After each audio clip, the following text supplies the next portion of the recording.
Հաջորդ հարցը հարցամար 31 համեցեք Տիկին Սարգսյան կոնտրաստի մեջ մտցրեք որ նիստը Շնորհակալություն հարգարժան պարոն Գրիգորյան, հարգելի գործընկերներ, օրակարգային այս հարցով ձեր քննարկման ներկայացված ճանապարհային երթևեկության անվտանգության ապահովման մասին օրենքում փոփոխություններ եւ լրացումներ կատարելու մասին օրենքի եւ հարակից օրենքների նախագծերը ըստ էության նախաձեռնությունը վերաբերում է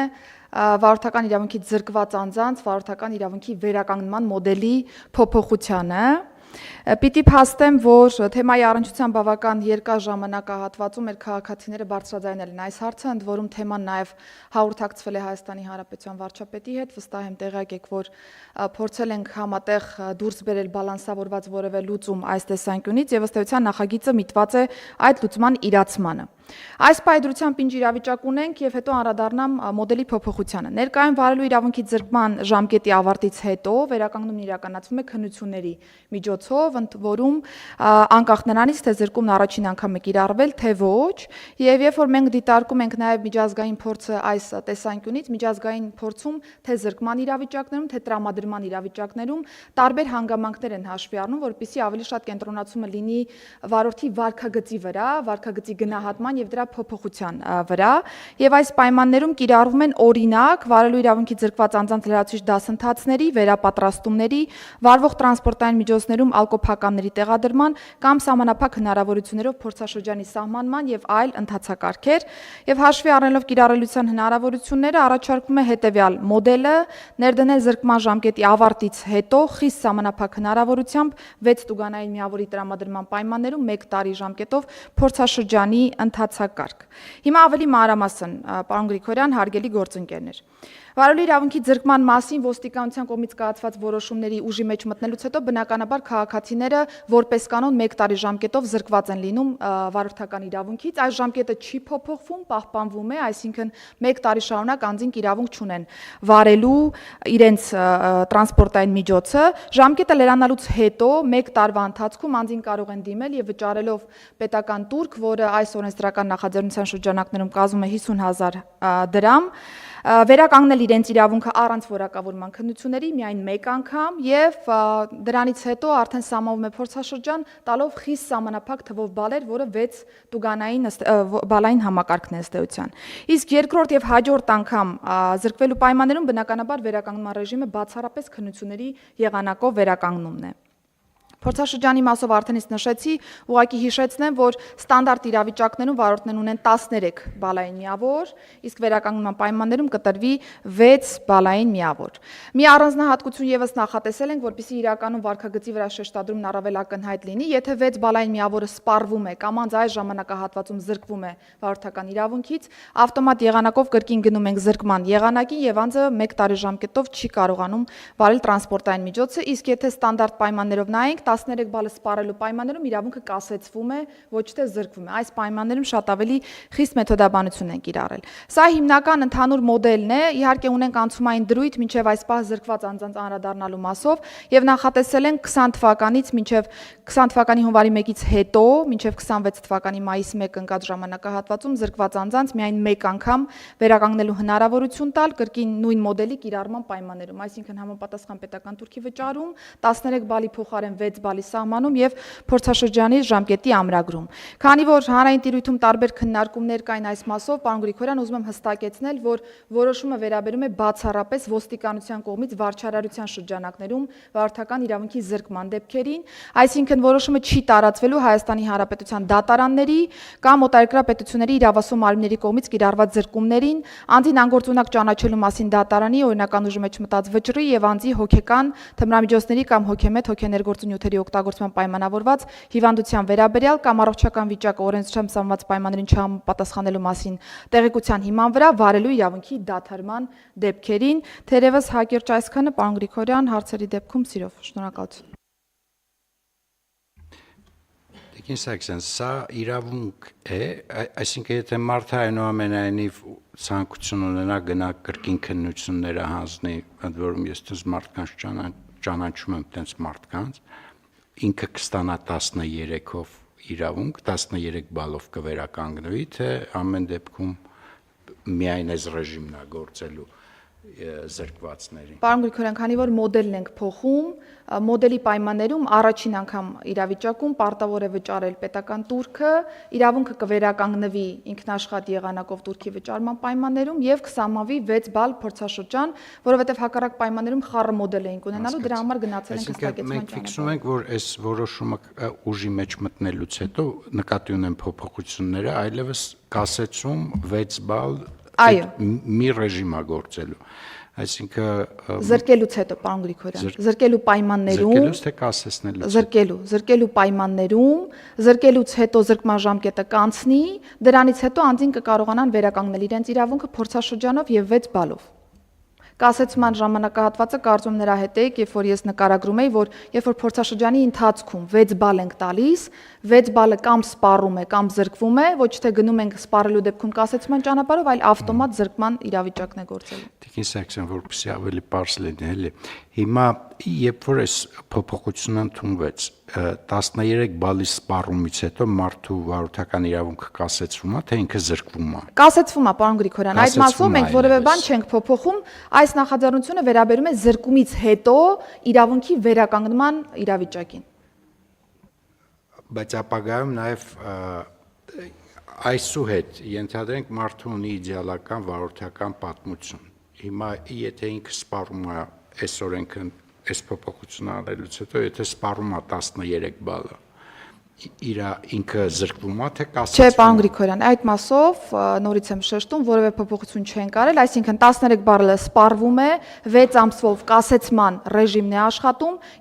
իրավունքը վերականգնում է, եթե կրկին սպառման ռեժիմ է գնում 13 բալի, նոր գալիս ենք զրկման։ Սա վերաբերում է զրկումից հետո եղած իրավիճակին։ Կասեցման ինստիտուտին չենք անդրադառնում։ Իսկ այսօրվա գործող ռեժիմով կներեք էլի ուղղակի լավ հասկանամ։ Այսօրվա գործող ռեժիմով, եթե ինքը սպառում է իր, ենթադրենք այս փոփոխությունը չենք անում, եթե սպառում է 13 բալը ինքը զրկվում է, թե կասեց, այսօր էլ է կասեցվում։ Այսօրվա գործող։ Բայց զրկվելու դեպքը ո՞րն է։ Զրկելու դեպքերը տարբեր են, պարոն Գրիգորյան, հարբած վիճակում վարելու հետ կապված կոնկրետ կանոններ ունենք, տեխնիկական պայմաններին վերաբերող հարցերով ունենք, որ ավտոմատ կարող է բերել միանգամից զրկման, սանկցիաները շատ հստակ վարչական իրավախախտումներում կան։ Այսինքն այսօր եթե կասեցվում է գործող օրենսդրությամբ, հետո վերականգնվում է մի տարի հետո։ Սման ժամկետը լրանալուց հետո վերականգնվում է, եթե դրանից հետո սպառվում է կրկին բալերը, նոր զրկման մեխանիզմն է աշխատում։ Այսօրվա գործ։ Այո, այսօրվա վիճակում մենք դրան չենք անդրադառնում։ Տենց էլ շարունակ։ Այո, այդպես շարունակելու ենք։ Հասկանալի։ Շատ լավ, խնդրեմ հարգելի գործընկեր, համեցեք պարոն Խաչատրյան։ Շնորհակալություն, պարոն Գրիգորյան, Տիկին Սարգսյան, դուք նշեցիք, որ 2020 թվականից հետո զրկված անձանց նկատմամբ կիրառություն ունենալու։ Իսկ ունեք վերլուծություն, ասենք, եթե մարդը 2021 թվականին պայմանականորեն զրկվել է, մինչև 2026 թվականը զրկված է, ինչ է տեղի ունեցել, որ սահմանված ընթացակարգերով չի կարողացել իրավունքը վերականգնի, բայց մենք թույլ ենք տալիս, որ 2021 թվականին զրկված մարդը ըստ էության վերադառնա դեպի վարորդական իրավունք միայն տուրքը վճարելու միջոցով։ Պարոն Խաչատրյան, մենք ունենք քաղաքացիներ, որ օրինակ Հայաստանի Հանրապետության տարածքում չեն այս պայծրությամբ, այսինքն հնարավորություն չունեն մասնակցելու տեսական եւ գործնական քննություններին։ Ունենք քաղաքացիներ, որոնք այս ժամանակահատվածում դիմել են, մասնակցել են քննություններին եւ հաղթահարել են քննությունները, եւ երրորդ կատեգորիան, երբ որ անձինք դիմել են, բայց չեն հաղթահարել գործնական կամ տեսական քննություններից որևէ մեկը կամ երկուսը ըստ էության միասին։ Մենք ոչ թե պարզապես տուրքի դիմաց տալու ենք վարորդական վկայականները, այլ պահպանում ենք գործող պատժողական ժամկետը, որը մի տարին է, այսինքն զրկումից հետո մի տարի անձը իրավունք չունի վարել տրանսպորտային միջոցը, դրանից հետո խիստ սահմանափակ տուգանային բալային միավորներով պետությունը վերականգնում է իրավունքը եւ պայմանականորեն, եթե մի անգամ հարբած վիճակում վարեց եւ 1-2 փոքր խախտումներ ունեցավ, 6 բալը սպառվում է, որպեսզի սա էլ նաեւ պարզ լինի, որ մենք անծայրածիր հնարավորություններ չենք տալիս, շատ խիստ սահմանափակ միավորներ ենք տալիս, ընդ որում 1 տարվա տրամաբանության մեջ Եվ փորձաշրջանի ավարտից հետո, եթե ամեն ինչ հարթ է ընթանում, անձը գալիս է ստանդարտ ռեժիմին, որը 13 բալային միավորն է, այսպես ենք սխեման նախատեսել։ Տեսեք, երբ որ դուք նոր դեպքերի մասին եք խոսում, կարող է մանավանդ դուք բարձրաբանեցիք պարոն Գրիգորյանի հարցին որպես պատասխան, որ մենք չենք ասելու, որ նա կարա քննություններ գա հանձնի եւ 13 բալը վերականգնի զրկվելուց հետո անմիջապես, այսինքն եթե զրկվելուց հետո 12 ամիսը անցնում է, միևնույնն է դուք իրեն տալիս եք այդ 6 ամսյա հսկողական ռեժիմը ավելի ցածր բալերով։ Կներեք 6 ամսյա չէ, 6 բալային։ Բայց հիմա այնպեսի իրավիճակ կարող է առաջանալ, որ մարդը 3 անգամ եկել է քննության, չի կարողացել հաղթահարի քննությունը, եկել հասել 2026 թվական եւ դա ցուցիչ չի մեզ համար, որ այդ մարդուն պետք է ավելի խիստ վերաբերել, պետք է նրան այդ 6 բալը Турքի դիմաց, կներեք, ես այդպես եմ ասում, դուք ասում եք այդպես չի, այլ կերպ է կոչվում, այդ վերականգնելու իրավունքը չտալ։ Գուցե պետք է այդտեղ տարբերակումներ դնել, թե ինչ հանգամանքներում է, որ մարդը 2021 կամ 22 թվականից հասել է մինչև 2026։ Օրինակ, նրանք, ովքեր մի 3 անգամ կամ 4 անգամ քննության են մասնակցել եւ չեն կարողացել հաղթահարել այդ շեմը, նրանց նկատմամբ պետք է երևի թե տարբերակված ավելի խիստ պահանջներ սահմանել։ Պարոն Խաչատրյան, իրականում ավելի թիրախային լուծումների գնալուն ես կողմ եմ, բայց պիտի նկատի ունենանք, որ շատ խառը պատկեր ունենք վարորդական իրավունքի ձրկված անձանց մասով եւ փորձել ենք ընդհանրացնել մի մոդել ունենալ, ընդ որում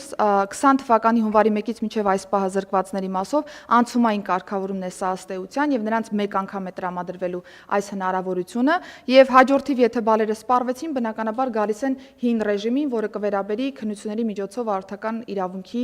վերականգնմանը։ Մենք փորձել ենք նաև այս անցումային կանոններում նույնիսկ տարբերակված մոտեցումներ դնել, բայց որքան քննարկել ենք, այնքան հասկացել ենք, որ շատ շերտավորված են ստացվում լուծումները եւ վստահություն չունենք, որ դրանք պրակտիկորեն կկարողանանք ճիշտ կերպով իրականացնել, դրա համար գնացել ենք ընդհանրացման ճանապարհով։ Իսկ այդ 6 բալով գարաժից մինչև առաջի խաչմերուկ կսպառվի։ Բայց ես Տեկին Սարգսյան, ես համաձայն եմ, հիմա պետք է մի հատ ինչ-որ գիծ քաշել ու ստանալ նոր իրավիճակ, բայց մենք զուգահեռ ես կարծում եմ պիտի սկորինգի համակարգը դնենք վարորդական։ Եվ ես զարմանում եմ, որ ապահովագրական մեխանիզմներից մենք այդ պահանջարկը չենք ստանում, որովհետև դրա չլինելը նաև ազդում է մեր այսպես կոչված ապաների գնի վրա կամ պիտի ազդի, որովհետև այդա կլինի շատ ավելի լուրջ մոտիվացիոն խթան, որովհետև հիմա ես ձեզ անկեղծ ասեմ, այսօրվա գործող համակարգը ինքը բալ կորցնելու եւ չկորցնելու համակարգ է, եւ ինչպես դուք ինձ բացատրել եք, կան խախտումներ, որոնք արվում են, որովհետև ավելի ձեռնտու է դա անել, օրինակ կայանատեղին կենտրոնում ավելի ձեռնտու է խախտել, քան վճարել դրա համար, եթե բալ չեն անում։ Մենք պիտի լավարկենք այդ համակարգը, որովհետև ըստ էության միայն բալի կորուստը չի, որ պիտի լինի մեր վարորդների մոտիվացիան ճիշտ վարել, ճիշտ շահագործել տրանսպորտային միջոցը։ Ես կարծում եմ, ինչ որ պարոն Խաչատրյանը ասեց, դա նախ եւ առաջ նաեւ ապահովագրական վճարի վրա պիտի ազդեցություն ունենա։ Եվ այս իմաստով ես կարծում եմ մենք հիմա սենց առաջ գնանք ու միանգամից սկսենք մտածել